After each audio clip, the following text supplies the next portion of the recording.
on, trying to stay strong. Doctors and paperwork, so much to face, but here you found a safer place. You're not alone, we're standing by your side, helping you through every twist in the ride. With knowledge, care, and a voice that's true, the Disability Digest is here for you.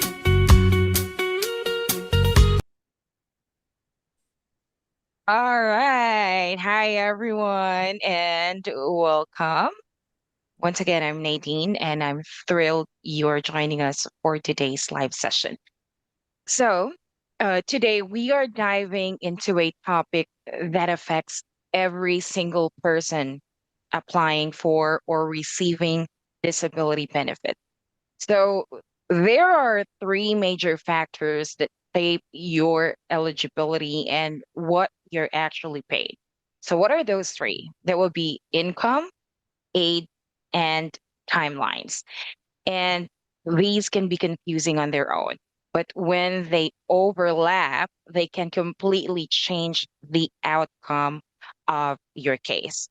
So, I'm excited to introduce today's panel. Of course, first we have Brian, founder of the Disability Digest, and everything that we do, including this live event, began with his mission to help people secure and maximize their disability benefits.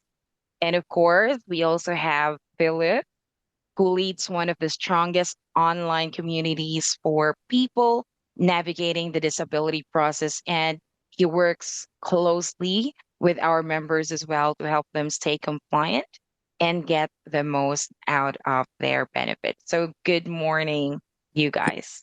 Good morning and welcome, everybody. Welcome. Welcome. Thank you, Nadine. It's wonderful to be here, everybody out there, TikTok, Facebook, YouTube, or wherever else you might be. Yes, we're going to talk about age and income, and I've got a special bonus segment today. So as Nadine mentioned, we'll definitely cover that. But throughout the year, we keep a list of what people are doing to supplement their income legally and keep their benefits. So for those that ask, which people commonly do, like, I'd like to do something for work, or I'd like a side hustle, and I don't really know if you can do it or not, but I'm going to share with you what others are doing. Perhaps it'll give you some ideas as you kind of roll into your annual planning for 2026. I also want to give just a heads up. We're going to allow a couple people today, two, maybe three people, come in and ask questions in person. Nadine will put the link in the chat. You can click on it, come in, hang out. When we get to Q&A, we will let you come in and talk. And we try to keep it to like 3 to 5 minutes per person so we can get 2 or 3 in. So first come, first serve on that. Heads up for the link that's going to be sent out there. Also, before we get into today's event, we have been conducting a survey of our members that I will have Nadine put in the chat as well if you haven't participated. And the survey is, well, maybe I won't. The survey is asking people if they are using a wearable. For some reason, I can't get to the chat. Maybe this will work. I just posted the link for the Oh, all right. survey. Usually I reference my Whoop band, but I went to the gym today and took it off, so I don't have it on. But we're talking about wearables, which could either be a Whoop band that you wear. Oh, there you go. Thank you, Nadine. Apple Watch. What's that? What kind do you have? It's Samsung Smart Fit. Samsung Yeah. Smart Fit. Yeah, so the interest is this. Early in the survey, we found that 67% of the people are using a wearable. And the reason why we want to learn more and have you participate in the survey is that it's a real tool now to help you get and keep your benefits because it can track your heart rate, track your sleep, track your recovery. And a big part of getting and keeping your benefits is journaling and getting medical evidence into the record. And you can report it. And yes, doctors typically do accept it, but they'll question it. They're like, you're only sleeping 4 hours a night. But if you have an actual data dump from your device that you provide to them, it really knocks that out. So join the survey. If we continue to see interest in this, we'd like to educate you more about how you can use these tools to get and or keep your disability benefits, right? Okay. Here we go. Age has an impact on your approval. I'm going to go through that piece. And if you're already approved, hang out because age has other impacts as you migrate off of your disability benefits, which many do not know that your disability benefits transition. So we're going to talk about that. So I'm going to go from the young side to the more advanced side. So for those that are under 50 years old, have the highest degree of difficulty to get their disability benefits approved. You basically have to prove that you cannot do any job in the US economic system. That could be a common job like somebody that is a parking lot attendant sitting in a booth, and if the credit card doesn't work from somebody to get out of the garage, then you got to help them. Or a movie theater, somebody that's taking tickets, if they still do that anymore. Or a big box store, somebody that greets you at the front. Hey, what do you need? What are you looking for? Those types of jobs, regardless, you could have been a nurse or a doctor or whatever it is, but you need to prove that you cannot do that. And you can get approved for physical and you can get approved for brain health, mental conditions. I mean, we've done this for like 2 decades and helped people, but the degree of severity needs to be much higher. If you have brain health issues, then you really need to demonstrate that you cannot take care of yourself. And that would be with like depression or PTSD. And, if you have really severe depression and you are required, when you have an episode to be in your bedroom for like days at a time and you cannot get up or get out to get nourishment. I mean, that could be, that's unfortunate, but that is a extreme example of somebody that is under 50 that could get approved. So that's under 50. Now, when you become 50 and over, between 50 and 54 is an age bracket, it becomes a bit easier, especially if you have had the same type of work that you've done for 5 or more years. And there's skills associated with that work that really don't transfer to any other work. For example, let's say you're a truck driver, you're driving over the road and you're not able to do that job anymore because you're now diabetic, your vision is impaired, and you can't have your CDL that you need to drive over the road, which is a long distance. You're not able to get that renewed. So you can't transfer your skills that you acquired in doing that because you can't drive. So that's one example. But if you were 50 to 54 in like an administrative position where you had skills and you could move to a job that could accommodate you, then there's an argument there. So when you get over higher in age, like over 55, the transferable thing goes away. So it gets even easier. And then over 60, it gets even easier.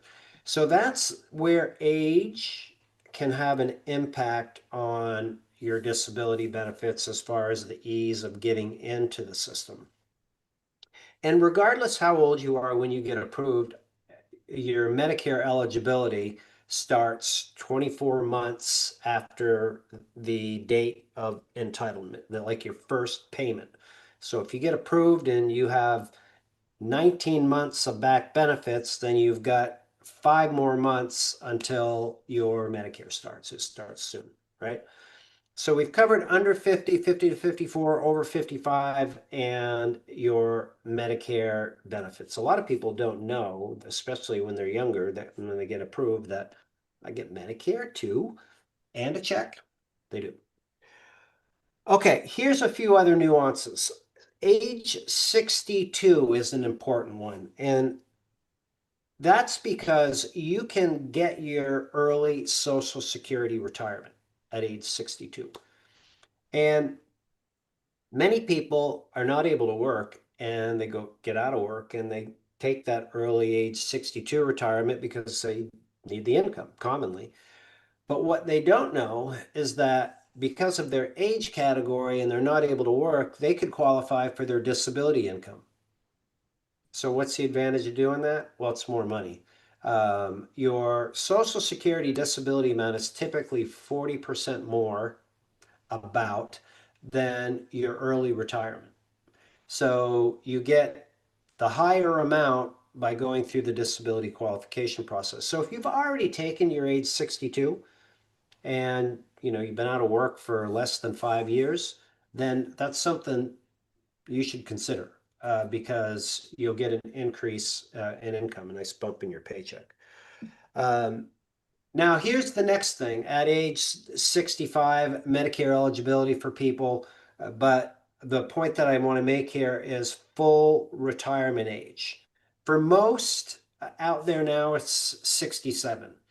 And why full retirement age is important is two primary reasons. Is you're no longer technically a disability recipient. You still get your check, it's the same amount. But you now become a regular Social Security benefit recipient.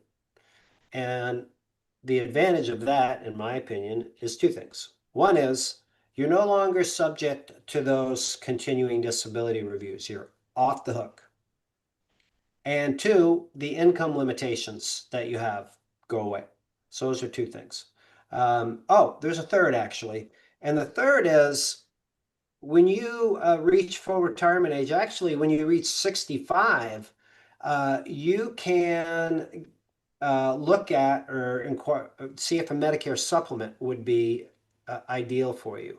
Most disability recipients are on a Medicare Advantage plan because the way the pricing works for a Medicare supplement is it's like ridiculously expensive if you're under 65. But when you turn 65, the pricing is in line with what it would be for anybody else that is, retiring. So it's much more affordable. So that's another thing to look at from the age perspective. And the only other thing is full retirement amount, and that really doesn't impact a disability recipient. But if you hold out all the way to the end, then that's when you get your max amount. So those are the key ways that age will impact your benefits, right? Good. I have a couple other things to share, and then we'll get into a Q&A, and I see some folks are lined up. And as a reminder, we're going to take a few individuals can participate live here today. So Nadine put a link in the comments. You can just come in and join. And if you're one of the first three, then we'd be glad to have you come in and help you out live in person, or you can put your comment in the chat. Right? What I'd like to know from people out there is anybody out there supplementing your income? You can just put a generic answer. We're not going to investigate you or anything like that. But yes, I am, and this is what I'm doing. And that's what I want to move into. So for those of you that don't know, as a disability recipient, you can supplement your income and keep your benefits. I'm going to share my screen here. And this is a page that we have that has the two different regulations. There's a regulation for those of you that are going through the approval process, which I'm not going to get into in detail today. And then there's a regulation of how much you can make once you are approved for disability benefits. And this is the Social Security website, so this is like gospel. Well, it should be because it's a Social Security website. For 2026, you can earn $1,210 a month. It's always best to stay like 20% below that, so in the $900 range. And so what I'm going to share with you is like categories of things that other people are doing. to supplement their income. I'm going to stop my share here. All right. And then I'm going to go into a different category, what people are actually doing for a side hustle. Okay. First category is data entry. People are doing data entry work. This could be remote, like medical, legal services, bookkeeping services, even phone appointment center setting type work. And then the next one is low hour requirement jobs. What does that mean? All right, so there's jobs out there that might be 3, 5, 7 hours a week. They're not attractive to a lot of people that unless you really can only do or want a part-time job. So we had an example the other day, somebody shared with me that they have a job on Fridays at a local school where they work from 2 to 5, sometimes a little later, and they're covering for the receptionist who has parenting duties on that day, right? It works out fine.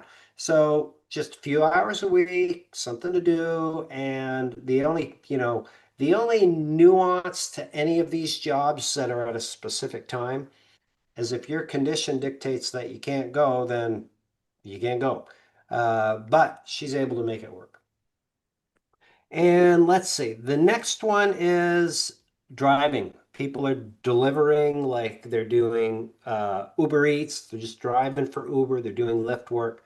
Those are the common categories that I see for jobs that are out there. So again, can you do this? I don't. Well, you can do this if you're, able to do it and you can find a job. You are allowed to do it, I guess is what I can say as far as the earning limitations are concerned. All right, now I want to pivot into what people are doing for actual side hustles. Like, these are things that people are doing. They're earning between $300, $1,000 a month. I want to just pause on that. Especially in this category right here, you want to make sure that you take advantage of all of your deductions. Your phone that you might be using or are using. I'm sure it's a communication device.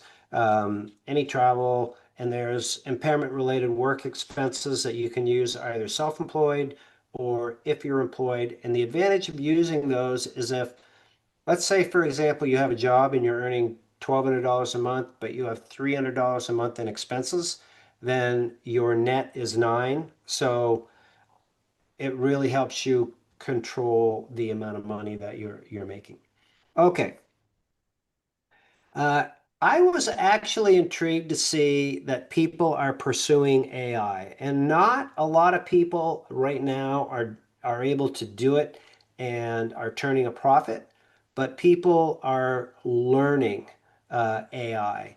And I learned from one member here that Stanford University has their AI course is open to the public online, and I checked it out because I might take it. It's $1,600. Yeah, you got to pay for it, but you can learn comprehensive, just like kids that are in school at Stanford, same course, go through and learn AI. You can learn a lot of AI just using AI. It's been my experience.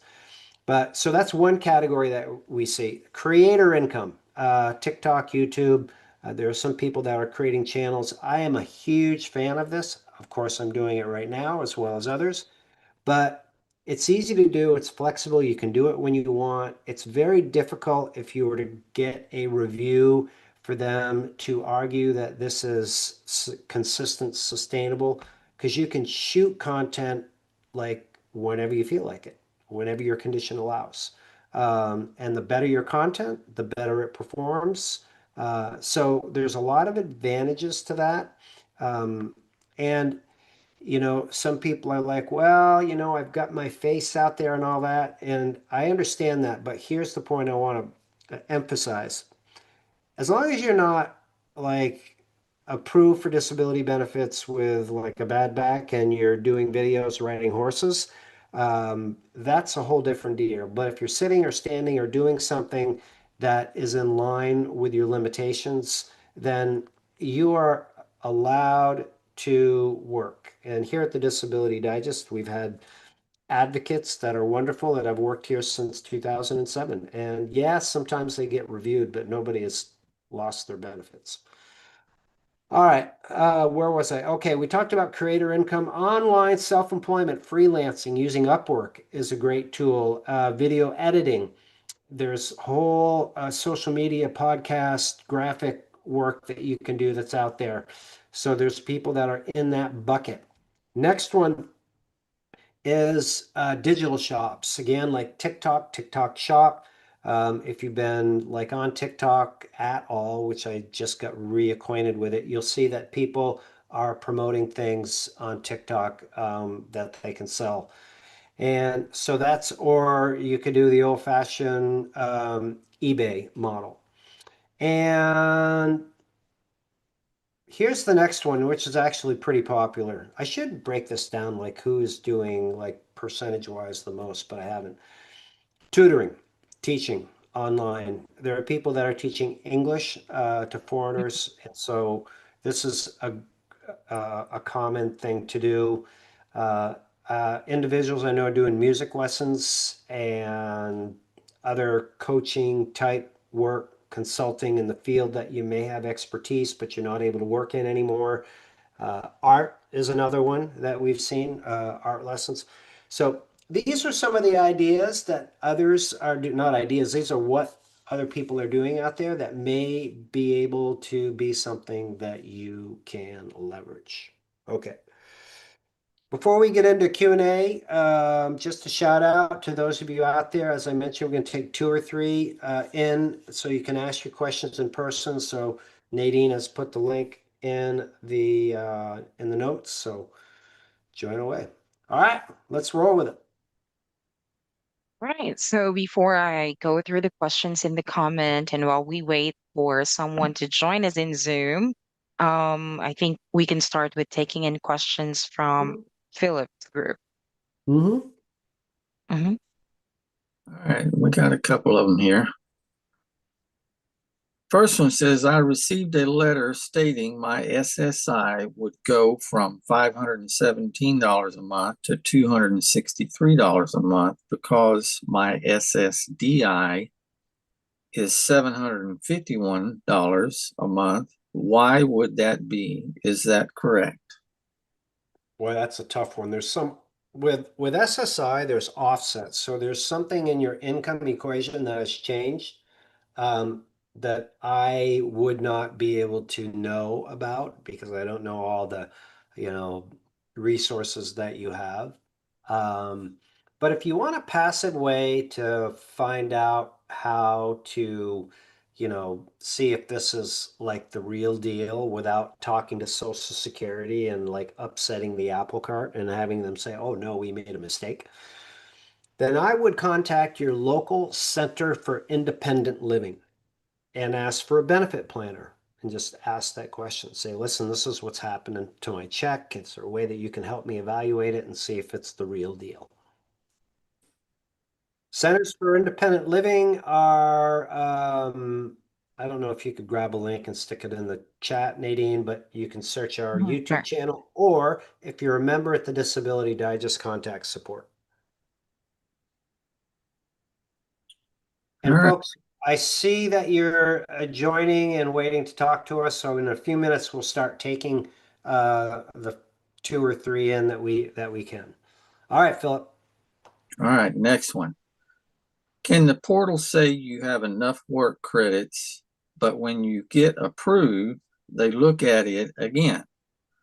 It says I had enough work credits when I applied in 2022 for SSDI, but I haven't worked since 2020, and I didn't make more than $20,000, $20,000 to $25,000 before that. I just don't think I have enough work credits and SSA made a mistake. Okay, this is a really good question. So it's if you 2022 is when this individual stopped working. Is that right? Applied in 2022. Okay. And tell me when the stopped working was. Haven't worked since 2020. Okay, so I think you're okay based on what you're telling me. This is where it gets a little confusing. There is something called the date last insured. DLI is what Social Security refers to it as. And this is a date from the time that you stopped working, even if you're earning $20,000 a year. That $20,000 a year is enough to fulfill the four corner requirements so that you get all your credits.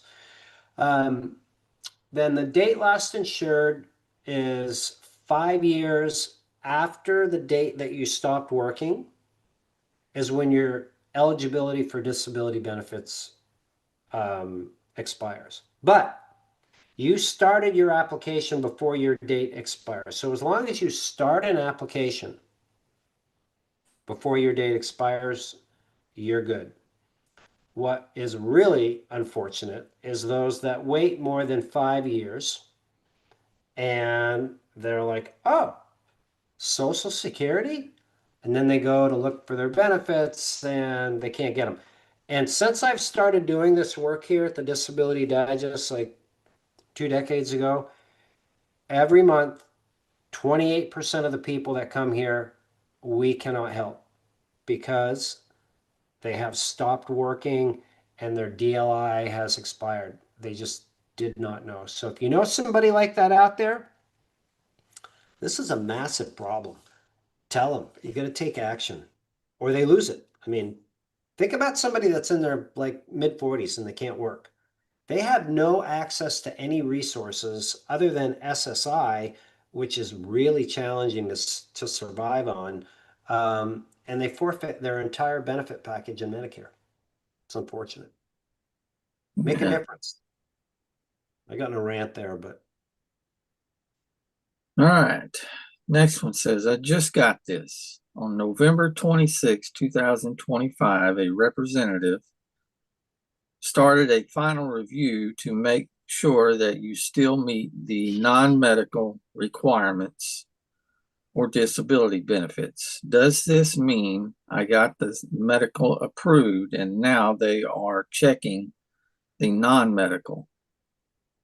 yes, it does. Yeah, typically it's good news, especially if you know your work history and you had enough credits when you started, like this prior question.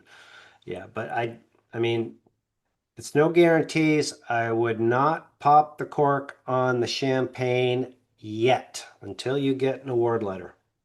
Yeah. All right. Next one says, husband got approved finally. Congratulations. Yay! However, Social Security said that this or his back pay is pending while they determine if he needs an authorized payee representative. Why is this? Usually it's condition driven, depending, if there's some mental health issues, other issues that determine it, and they just don't feel that somebody is able to manage their money based on the medical evidence and the conditions as they went through the process, then they're going to evaluate that. And if they choose or say that, yeah, you need a representative, then they're going to ask for a representative payee, somebody to manage the money. Hmm. All right, let's see. I think this may be the last one here. All right. It says, question out of curiosity. I applied originally for depression. However, since that time, I have had other health issues surface, and it seems they are all symptoms of MS. If I'm diagnosed, where'd it go? I just lost it. Diagnosed with MS, will I have to start over, or will my original application be updated since depression is part of MS? Right. This is a really good question. Either of you want to take a shot at it first or kick it back to me? I'll kick it to you. All right. I feel the best way to answer this question is one, no, you don't have to start over. Two, when you apply for disability benefits, it's not a condition.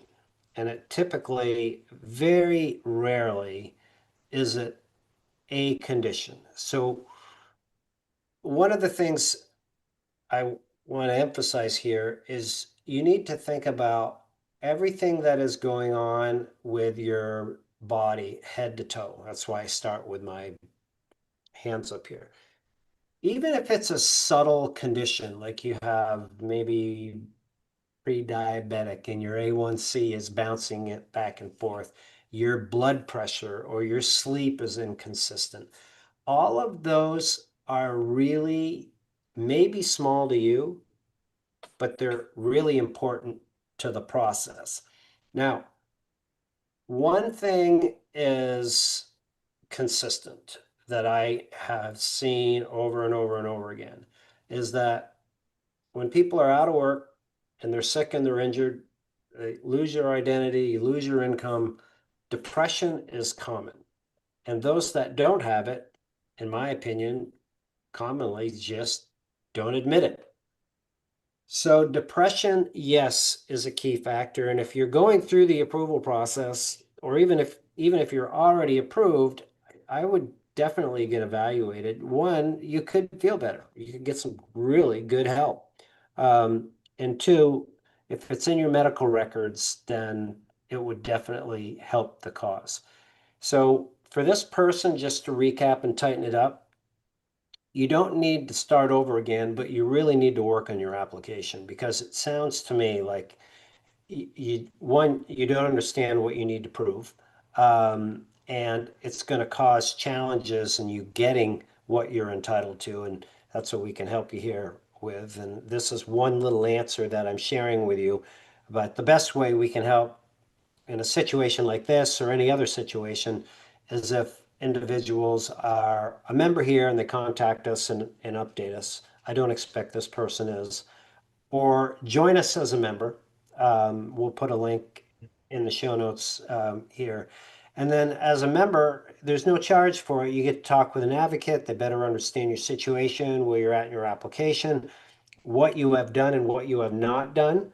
And then we can get you into our disability approval course so you can understand what clearly needs to be done the rest of the way to make sure you maximize your chances of getting approved. And you could do all of this on your own with the approval course. There's no charge for the membership of the course. But if you're like, you know what, I need help, then that's a conversation you can have. Or if you come to us and you already have a representative, attorney, non-attorney, definitely use the course because the course is going to allow you to understand the process and hold your representative accountable. So. All right. Thanks for that, Brian. I think that's exactly how I would have answered it. Well, perfect. Glad I meet your approval. All right. Thank you so much, Philip, for those questions from your group. So we have Mr. or Miss iPhone user waiting for us to let him Yep. or her in. So here you go. Our mystery guest is here. Welcome. Welcome. Welcome. How you doing? That's a good question. I would say today I'm like a 9.1 on a scale of 10. Oh, yeah. You're about 6 points better than I. But I'm 62. So should I apply for early um Social Security? I'm sorry. Before my disability. Maybe, I don't know. What's your name? Bill. All right, Bill. And How about I'd like to learn a little bit more so I could give you an educated answer, Bill. Right? No problem. Um, how long have you been out of work? Since January. Oh, okay. You think you can go back? No, I'm a bus driver, so yeah, I can't walk very well, so Okay. How long have you been driving a bus? since 2003. Okay. Like school, municipal? Yeah, yeah, the city bus. Okay. All right. Have you tried doing other work? No, it's just yeah, like I said, I can't stand for very long. I can't sit for very long, Okay. and I have a walker, so I try I not to see. use it. So, but if I go long distance, I have to use it. All right. When you say very long, Bill, is like very long, like an hour? Oh, I can't. I could probably walk for more than 10 minutes before I get fatigued. Okay. So Then what happens? I just it feels like my legs are gonna go give out. Okay. All right. Been seeing a doctor? Yes, Yeah. And what do you think's causing this? I had C-spine operation in March, back in March. So you stopped in January preparing for the March surgery. Is that kind of how it went? Correct. Well, actually, my employee took me to their doctor, and she took me off work because my balance is terrible. Yeah. Yeah. Are you aware of what your age 62 retirement, early retirement amount would be? Probably about 1,400, 13 to Okay. 1,400. Okay. So then your Social Security disability amount or full retirement amount is probably like high 17, 1800. Does that sound Correct. right? Correct. Okay. Um, yeah, I mean, so here's the situation. If you took your age 62, because probably would like to have some cash flow, then you could go forward, take that, and that can get put in place like within 30 days. And then you could apply for your disability benefits, which is based on what I'm hearing, you should, in my opinion.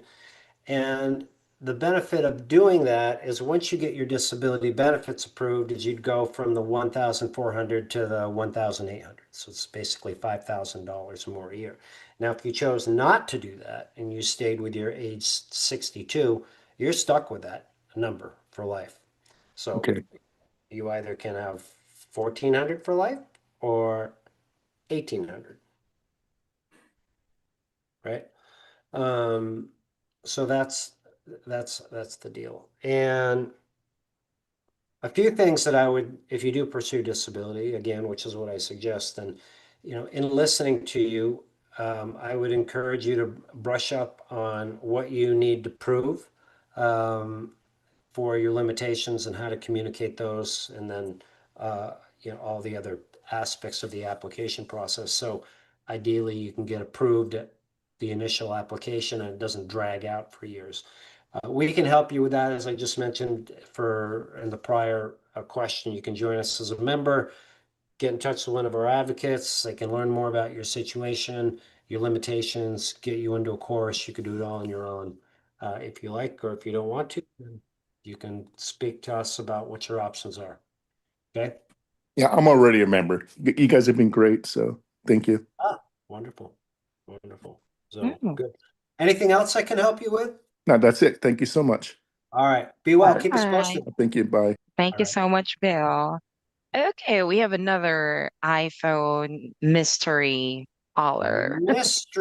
Mystery. This one's going to Or- be Janice. Janice. I'm going with Janice.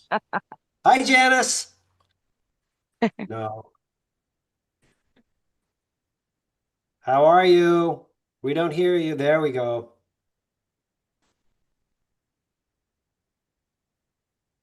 Hello. Welcome. We'd love to hear from you. How about we go to a question while iPhone 7 gets their audio Yeah. going? Yeah, sure. So we have a question here from Rocker Vocalistas. Oh, I like that name. Hi, thank you for all you do. I'm 58. I was approved for disability at 55 for COPD and panic disorder. I was told that I would be reviewed in 5 to 7 years. If I travel out of the country, can I lose my SSDI? Well, we have two questions there, I believe. Everybody else, you Hmm. guys understand that? So the reviews are not necessarily on time. And so no one really knows when they're going to get reviewed. They're not like clockwork. So I don't have much to add on that one, but make sure that you monitor your mail. Traveling outside of the country is fine. It really depends on how long you go. If you're going to do like a typical visitation and go outside of the country, a few things you need to be aware of. If it's more than 6 months, you jeopardize your benefits until you reach full retirement age that I mentioned. That's one other thing. You could travel and live anywhere at full retirement age because you're off of disability. Um, and then you also have to be conscious about the medical because Medicare doesn't uh, cover outside the US travel. Now, what I've known other members have done, and I have done as well when I go visit my lovely teammates in the Philippines, is I get travel insurance, and it's really quite affordable. Like United Healthcare has it, and you can get like, 500,000, $1 million of travel. It doesn't allow you to skydive, bungee jump, or sing karaoke in the Philippines, but you can do just about anything else. So that would be my advice. All right. Another question here, not unless if iPhone 7 is ready to join us. But if not, here's another question. Hi, thanks for all your help. Hello. What is, oh, hello. We can hear you now. Okay.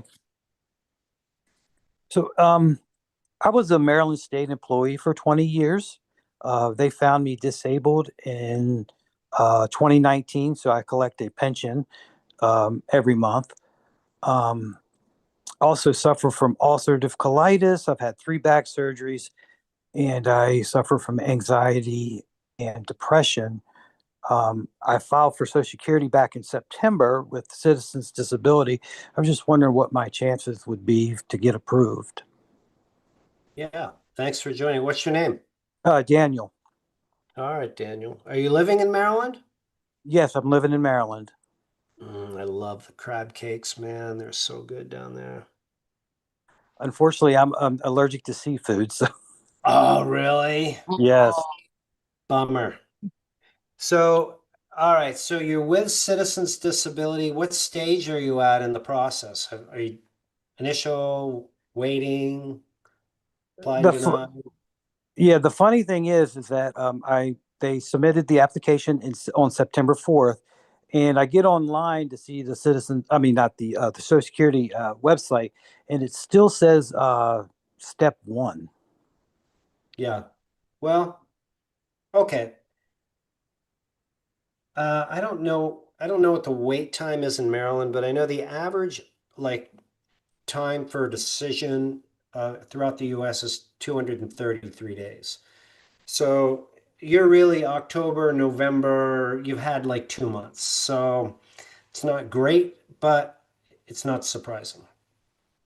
And here's the thing I want to ask you relative to your approval chances.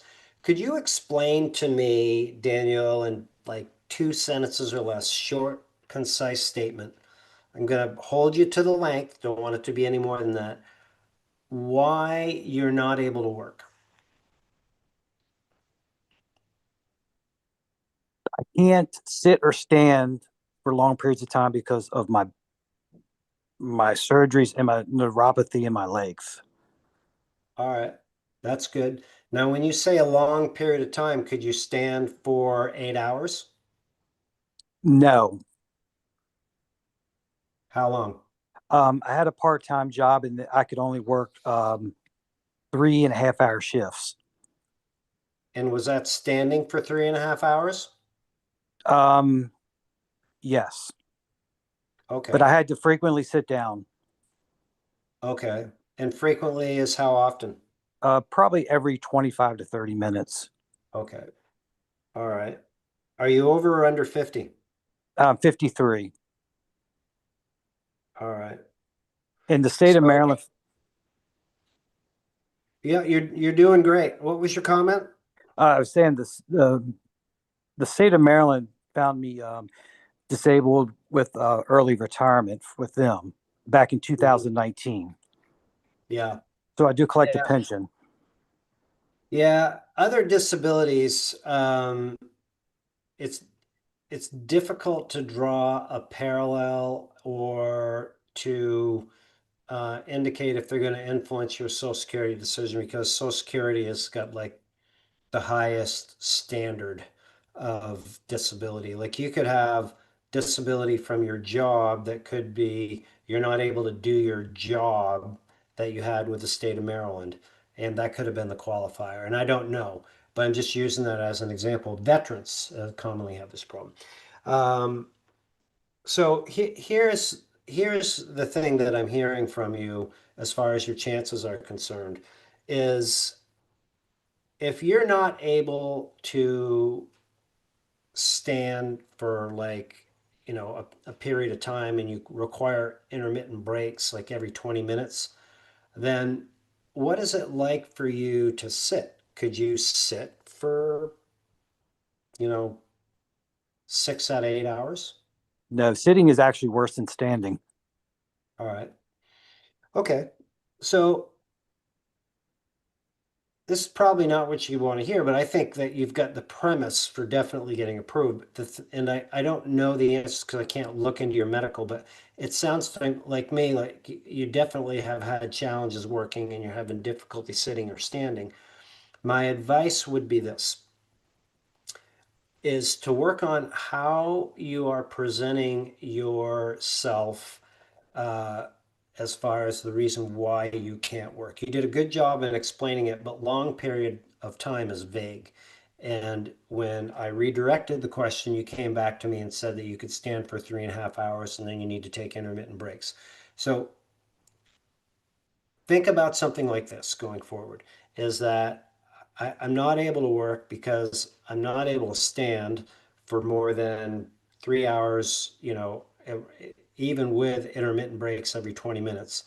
And I'm not able to sit for more than 20 minutes at a time because I have to readjust because the pain is so severe. And that's because of all of the conditions that you indicated, right? So what I'm attempting to communicate to you here, Daniel, is the limitations. That's what Social Security is going to look at in your medical records. So what I just shared with you is my takeaway for you is when you go to the doctors again and for every visit for the rest of your life until you get off of disability benefits, understand how to communicate these limitations to your doctors to get those in your medical records. There's two value points here. One is it's going to help you with your disability income because they're going to look at those limitations and say, Daniel's being treated. He's got all this stuff going on. And I understand that he's not able to sit for the period of the duration that you specify or stand. Okay. So that's one. The second value is communication with your doctors is really important, in my opinion, so that you can get the best treatment. And if Mhm. they don't understand, like they don't understand a long time, like I don't, it's just not a defined period of time. But maybe it was 15 minutes, in your visit that you first report, but ideally you want to be able to stand for 20, 25 minutes next month or when you go back. So I'm not saying that it's pushing you out of disability benefits, which I think would be great. A lot of people want to get out of it. But what I'm advocating to you is how to get the best out of your doctors and how to Mhm. secure your income. Yeah, Brian. And the back, in the back surgeries and the neuropathy is just a drop in the bucket. I also suffer from ulcerative colitis, depression. I have confusion, memory loss, and all Right. this is documented. It's just a whole bunch of different stuff that I'm going through Yep. over the I have, last year. I have a question for you, and this is optional. You don't have to answer it. But with the colitis, does that require certain toileting requirements that if you didn't have it? Oh yeah, I would be full. If I didn't, I mean, the bathroom is frequently. Yeah.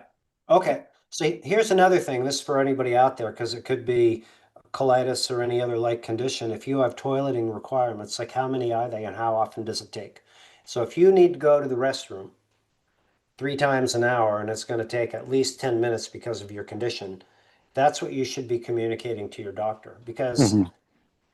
I mean, that's 30 minutes out of an hour. Like you're not employable. Yes, when you have flares, you live in the bathroom. Yeah. Yeah. And Mhm. then again, okay, here's another one. If you have a flare, I'm drilling you here and you're doing great. But uh, if you have a flare, you don't have to answer this, but how long is a flare? Let's say the flare is 2 days. And when that flare is that intense, like what is different? Like, are your proximity to a toilet and toileting time different during that period? And if so, you got to document it. So these are all the things that will help you like get through, get approved, stay approved. Right. Yeah. Yeah. Um, okay. Next thing, are you a member here? No. Okay. Welcome you to come join us. I know the folks at Citizens Disability. I've been in touch with them for a while, but one of the things that I encourage people to do is, in your situation, join us as a member. You get access to the disability approval course, and you are new in the applied and waiting process. So when you look in the course, it will show you like what needs to be done the rest of the way. Like there's 2 parts of evidence that you should be working on if you haven't been advised, like medical source statements, residual functional capacity reports, third-party documentation. All of these things are in the course. Um, and then you could say, if you haven't been approached by citizens to do it, like, listen, this is something I feel I should be doing. Here's the documents. I want to get these filled out for my doctors. So that's one, because that will definitely help your chances of getting approved. You don't have to believe me. You can listen to some of the experts that come here and guests like Attorney Jim Brown, Michael Sexton. These steps make a huge difference. Okay. Mhm. So that would be my suggestion. And then when you get approved, we'll come back here, celebrate, and we can help you with the next steps, like, transition from um, non-disability recipient to recipient. Well, I appreciate your time. I do. Appreciate you. Thanks for coming by. Thank you Thank you so very much, much. Daniel. Mhm. Yeah. Okay. So, yeah, that was two live questions from our audience. So I think we still have room for one more, but while we wait, we still have a couple of questions here from the comments. One question says, what are the key reasons for DDS to actually do reconsideration appeal? Are the answers on the SSA 561 key to an actual recon? Somebody's got some super techie questions. I'm going to check out 561. I'm and I'm not sure I understand. I want to see what we have here. Oh, okay. I want to make sure I'm going in the right direction with this. Is the focus of this question like why do they do reconsideration? Is that your Well, understanding? there's a two-part of I mean, the second part of the question is just his message. He said, my disability relates to spondyl spondylosis, back pain, nerve damage, degenerative disc Yeah. disease, etc. However, my medical record was reviewed by a plastic surgeon. Is this an appealable issue? And deafness, by the way. Sorry, I missed to read that. I'm gonna take a shot at answering it this way, and if I don't hit the mark, then come back at me, whoever submitted this. So, um, the first one is it necessary? That's kind of the vibe that I got.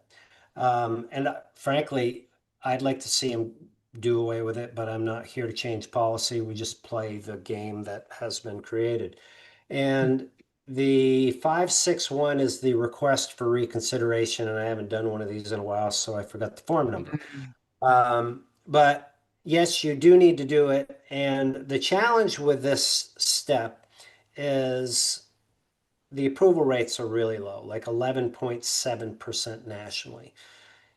And there's 10 states that don't have it. They've already said, well, it's useless. We're just going to skip it and go to a hearing. But it sounds like you're not in one of those. So you definitely want to fill it out. Now, here's what we look for, because our approval rates at reconsideration are much different than what I stated. That's the national average. Is you want to look for medical records that are missing, because that would mean that they made a decision on your case without having all of the information.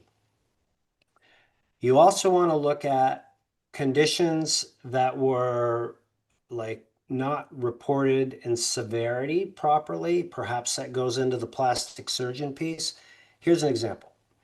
Let's say you have depression, and your depression in your medical records, according to your doctor, is severe. It's the highest, it's bad. Like if you have to be in bed for days. But Social Security and your decision letter said, well, we understand that you have some limitations in mild depression, mild, not severe. Mhm. Then they misread the medical records. They might have looked at your diagnosis for depression like when it first was diagnosed, but then it was later evaluated as severe, and they missed that part. So those are some of the key things that you want to look for. And then you want to send that in with a reinforcing statement like we did in one of the prior calls here, like why you can't work with specific limitations.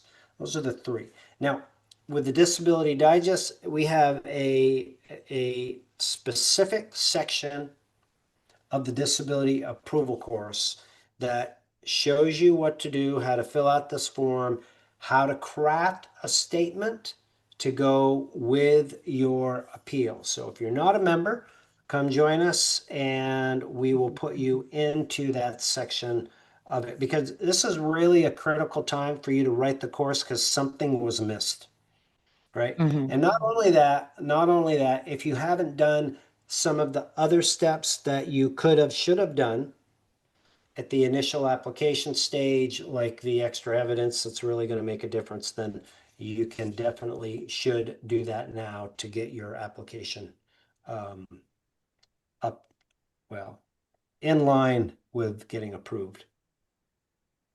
All right. So Really to those good of you, questions today. yeah, you challenge us.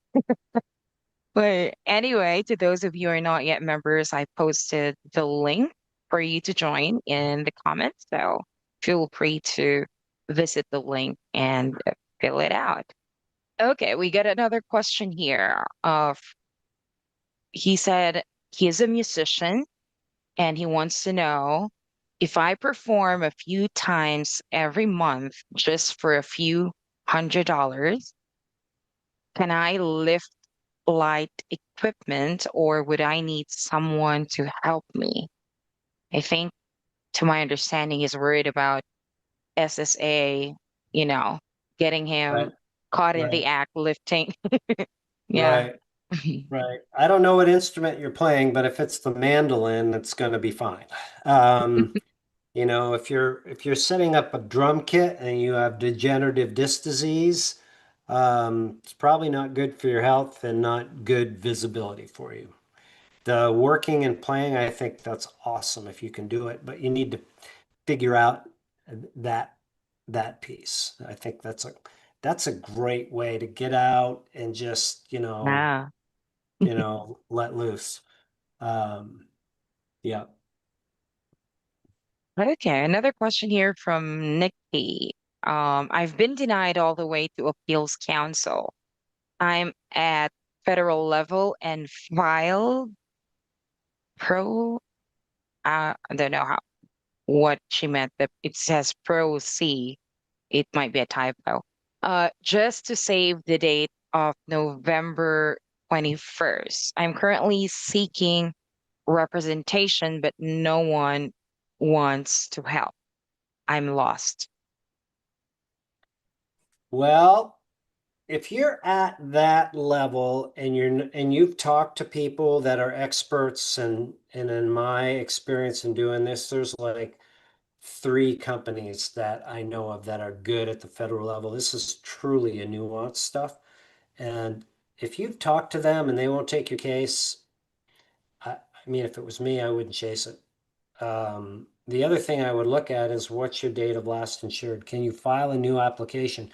Because if you still are insured, you can file a new application and still keep your long shot at federal appeals council. So you're probably like, I'm going to hang up on this show. This guy's not giving me the right advice. But I mean, it's just being realistic. It's just a whole different game at the federal appeals level. Okay. Right. I have one last question here for you, Brian. And this is a very common question that we have, I think, almost every show. It's about CDR. So he said, I have schizoaffective disorder and I'm up for a CDR review. What should I do? Well, few things. One is here at the Disability Digest, members have access to a comprehensive course put together with our resident industry expert, attorney James Mitchell Brown. Teaches you how to prepare and survive your continuing disability review. So if you're a member here and you don't have it, ask us. You probably missed it when you registered because it goes to everybody. Or if you're not a member, join us like on day 7, you'll get it. And that's the first thing, and that will provide you with some clarity. A lot of people, in my experience, are concerned about these because they don't understand them. They don't understand what to do. And that course has it all right there.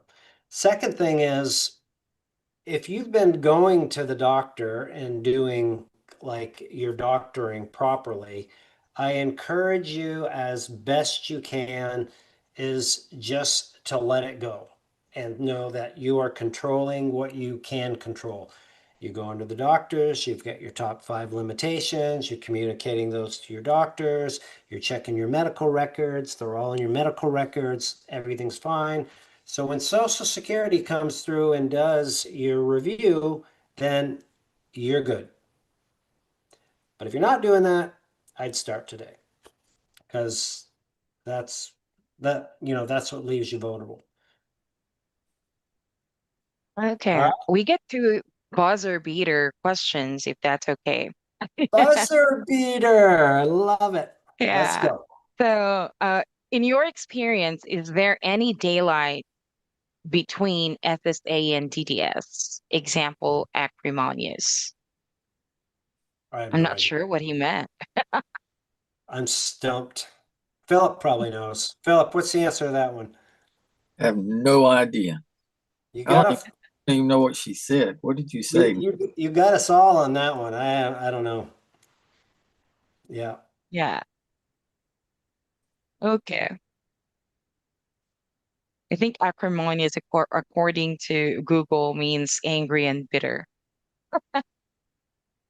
Yeah, I will say this, we just came through this shutdown with Social Security, and I've got to give it to them. I think they operated, they're not great, mind you. You still have to wait and hold, and there's wait times and all that. But they did manage to get through that without having a significant negative impact or more of a negative impact on the disability application process. So shout out. Thank those people when you call them. They do appreciate it. I mean, Mhm. you know, the person on the other end of the line does not reflect the whole organization. Um, so Yeah. Okay, another one here. Hey, Brian, I have a letter. It says, we have determined that your condition is severe and results in a finding of disability, and the earliest date we can establish the onset date is July 25, 2025. Does that mean I'm approved? sounds like it. Sounds like a benefit verification letter. Um, and so, but I don't know when this person stopped working. Oh, But you and it says here's another message. It also says that they have not made a decision yet, but I've talked to my local office and they say I was approved. That's from the same person. Yeah, it's a little confusing. Yeah. It sounds like you're approved based on that, because otherwise they wouldn't give you that lingo that you're entitled to. Um, Mhm. and this is one good for you. Thanks for sharing that. And I don't doesn't sound you wouldn't be entitled to any back pay, so you'll just get your regular like first monthly check.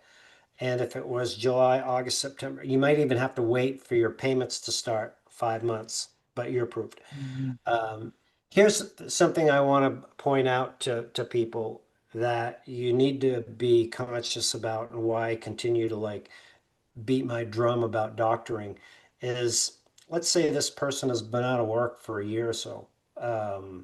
But when Social Security looked at the files, they just said that you were disabled as of July. So what they're doing is they're moving what's called the onset date. And when they do that, you lose money. And one of the key things about the doctoring and the limitations is getting that earliest possible date.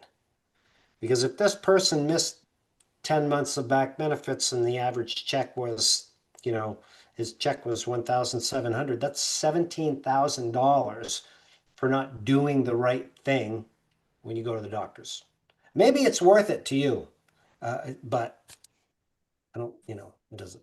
All right. Speaking of buzzer beaters, there's one more person here. I said we'd take three today, so this will do it Yep. and we'll wrap up.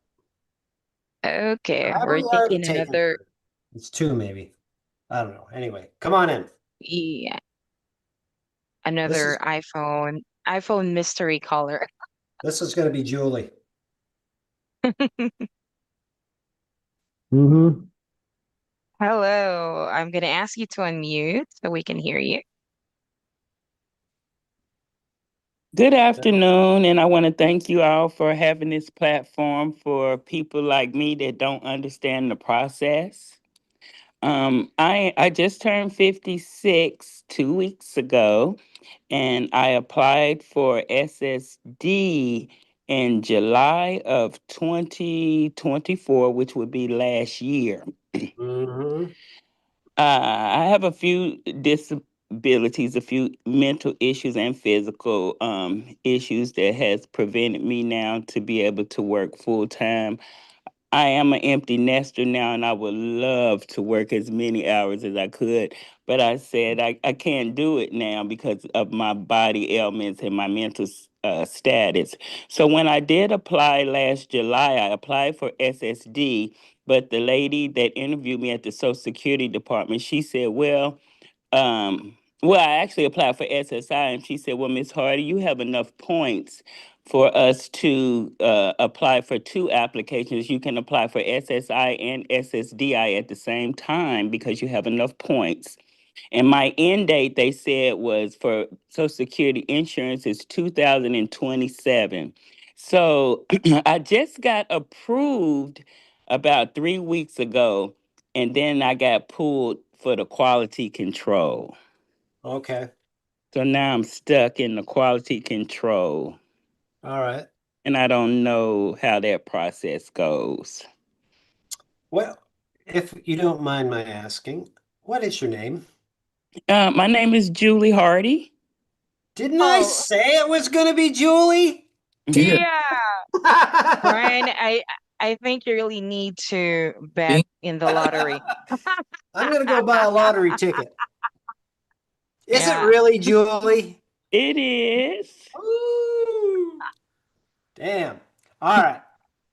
I tell you what, if you're looking for something to do for work, you've got a beautiful podcast voice. Huh? Thank you. Yeah. Yeah. Yeah. Yeah. Great. All right. So now that I'm down off my excitement, self-induced, the answer to quality review. So your case, like what did they send you? Did they say that you passed the medical and your case has been sent to quality review? Or what was the language that you received? Okay, so my adjudicator told me, she said after she approved it 3 weeks ago, then like I guess the next couple of days it got picked out of the 1% batch to go to quality control. And Right. all she said to me was no news from them is good news. She said if you haven't got a letter from them, then that's good news. That's all she said. So like a Right. week later, I wasn't able to get in touch with her because I wanted to understand the process more. So I called the 1-800 toll-free number, and a representative, she said, well, Julie, you were approved as being disabled. She said, but your case is in quality control under a medical review. Yeah. And Yeah. that's all they said. Okay. Well, this has been my experience in the 2 decades that I've been doing this. Most that go through that, it is the 1%, and the decision has been made, and it's and it holds. But there's always some. Now, we did have one individual that the decision was made, went to quality review, and it was denied. And this was at the initial application, so we went forward with the reconsideration, and it was denied there. We went to a hearing, and the case was approved. So are you at the initial stage? Is this where you're at right now? Yes, I'm in the quality. It's been in quality review. They said in Tacoma, Tacoma, Washington, for about 3 weeks now. Okay. When did you apply, Julie? July 2024, and at that Uh, time okay. I was 54, so I'm 56 now. Yeah. Yeah. Okay. I mean, if you do get denied, that would be unfortunate, but just keep fighting because, really the bottom line for anybody is if you can't work, that's what the disability system is for. But I am hoping and praying that you will be fine. Um, and are you a member here at the Disability Digest or just tuned into us today? I'm just tuned in today. Okay. So if you would like how we could help you, if you do join us as a member, and then when you get your decision, hopefully, it will be an approval. Then if you'd like, we can work with you, help you review your approval, make sure that, you understand your back benefits, all of that is accurate, what you're going to get going forward, what your insurance options are, what you may be entitled to in your area that you live. So that's how we could help you as a member if you choose to join us. Okay, Right? thank you. I will look into that. So with the quality control review, I kind of tried to Google it to understand it more myself, and it was saying that it kind of looks to see if it's accurate, what the adjudicator, whether it was a approval or a denial. They're just trying to see if it is accurate. Right, right. It's kind of the same thing as reconsideration is. If you get denied at this level, you're in Washington, right? I think Washington has. No, I'm in Atlanta, but they said the quality control is in Tacoma, Washington. Oh, okay. So Georgia has reconsideration. So then it's similar to that process where actually somebody goes back and evaluates the decision, but it's somebody in the same office. So yeah, that's what's going on here. But let's just say, hope and pray, Julie, that everything is going to be a-okay. Okay, thank you so much, and I'll look into becoming a member. Yeah, Nadine has a link. If she hasn't put it in the chat already, she'll drop one in there. So Yeah, I'll drop it in the chat again. Thank you, guys. all right, Julie. Be All well. right. Thank you so much, Julie. Yes, ma'am. Okay, let's wrap up for today. Did I miss anything? Oh. No. So for those of you out there listening, like Julie Conversation, that are interested in joining us as a member, here is our website. You come here, click on this little green button. And what really helps us help you is you spend like less than a minute answering some questions about where you're at in the approval process and what's important to you. And that gets you access to your membership, which again, there's no charge for. And the reason why that helps is these events and videos that we put out and other content are just sound bites. They're not a customized approach. You know, we don't know where you live, what your conditions are, where you're at in the process, what you're really interested in doing. And that, you know, by doing that extra step, we can get you into the right course. We can get you into support groups. We can help you with other things that are going to be like streamline your process. So that works for you, come on in. We'll help All you out. right. So next week is the 10th. We have a special guest speaker. Miss Daphne Graff is going to be here, and she's going to help you understand some special periods throughout the year that you can increase your benefits. You know, a lot of people are concerned about the cost of living, getting pinched, looking at side hustles, things to do. So it's just another layer that we're going to provide for you. So mark your calendars next week at 11:57. We will be back here, right? For the All Daphne Show. right. Philip, Nadine, See you all next week. See y'all thank you. next week. Thank you.